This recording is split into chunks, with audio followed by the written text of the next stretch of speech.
20. Criando controllers. Controller. Problema: gostaria de expor meus componentes Spring como sendo serviços RESTful.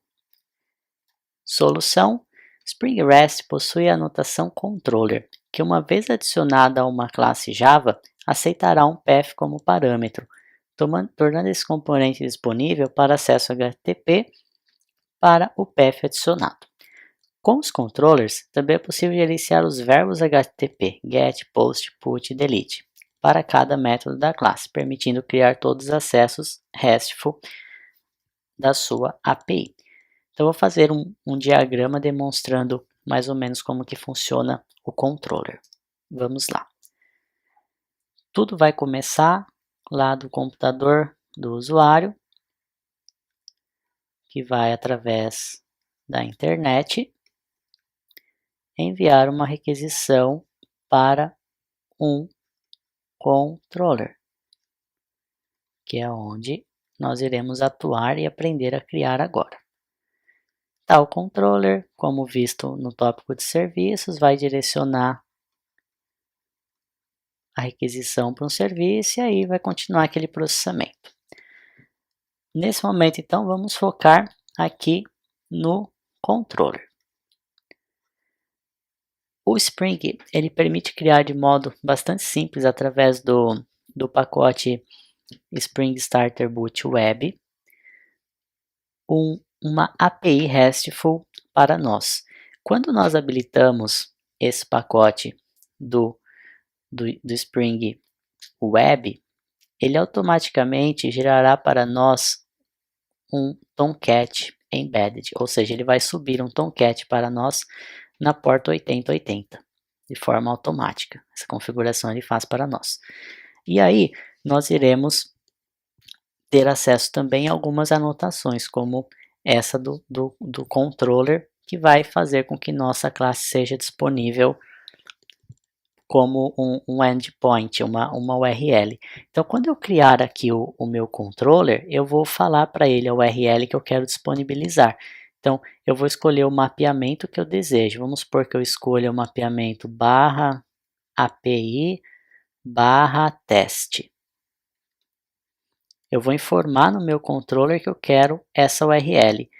E o Spring automaticamente vai adicionar na porta, a partir do host aqui na porta 80 do Tomcat, esse path /API /teste. Sempre que chegar uma requisição aqui vinda do usuário até o Spring, ele vai verificar se é essa URL API teste e vai direcionar para o controller correspondente.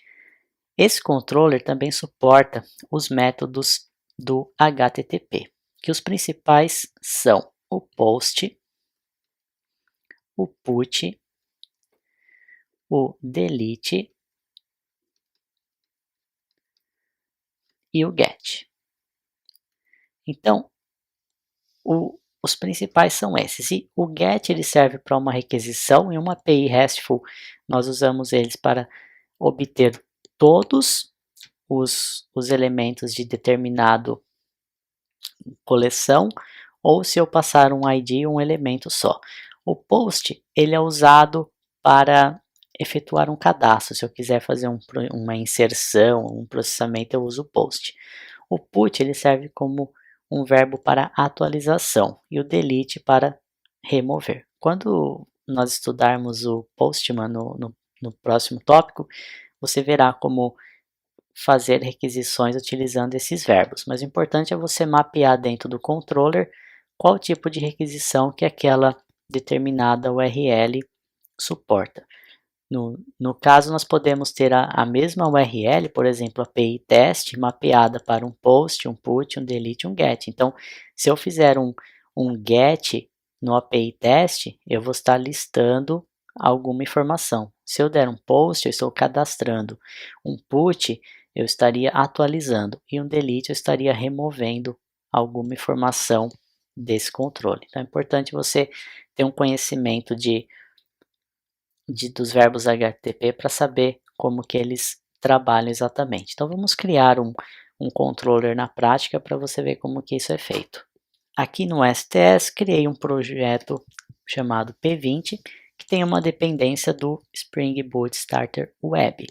Caso você não selecione o Web ao criar o projeto, você pode vir aqui no .xml, na aba .xml, e adicionar manualmente essa dependência, Spring Boot Starter Web.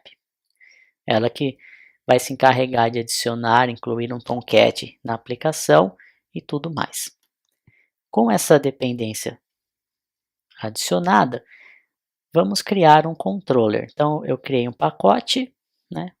New Package para criar um pacote e depois New Class para criar uma classe. Nesse caso, minha classe chama exemplo controller.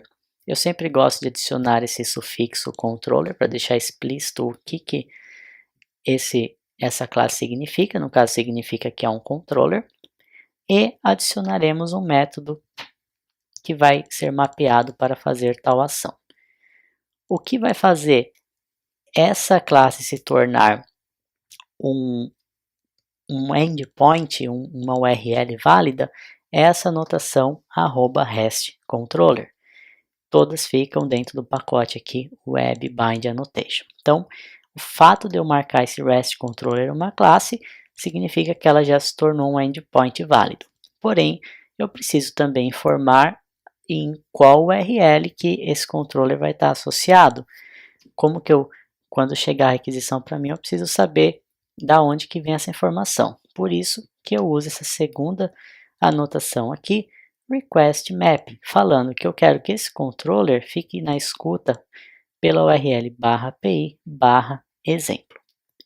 E aí eu defino o meu método e eu quero falar para ele qual verbo HTTP que ele vai escutar. Então ele vai receber uma requisição GET, um POST, um PUT. Como que eu faço isso? Eu utilizo essa anotação getMap. Essa anotação, se fosse um POST, bastaria eu substituir por POST, ou PUT, ou a requisição que eu desejar. No nosso caso, eu quero um GET mesmo. E eu poderia parar por aqui e ele ficaria escutando a API exemplo. Só que eu quero passar um parâmetro, porque esse meu serviço de teste ele vai falar aqui olá e um nome qualquer que eu quero receber via URL.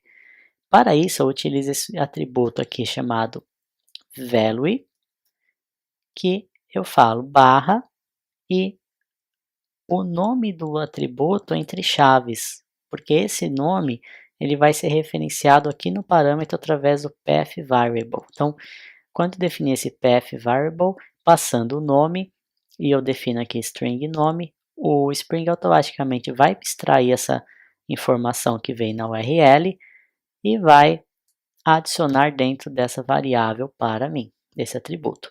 E aí eu dou um olá, passando o nome que vai conter o nome que vem da URL. Vamos executar esta aplicação.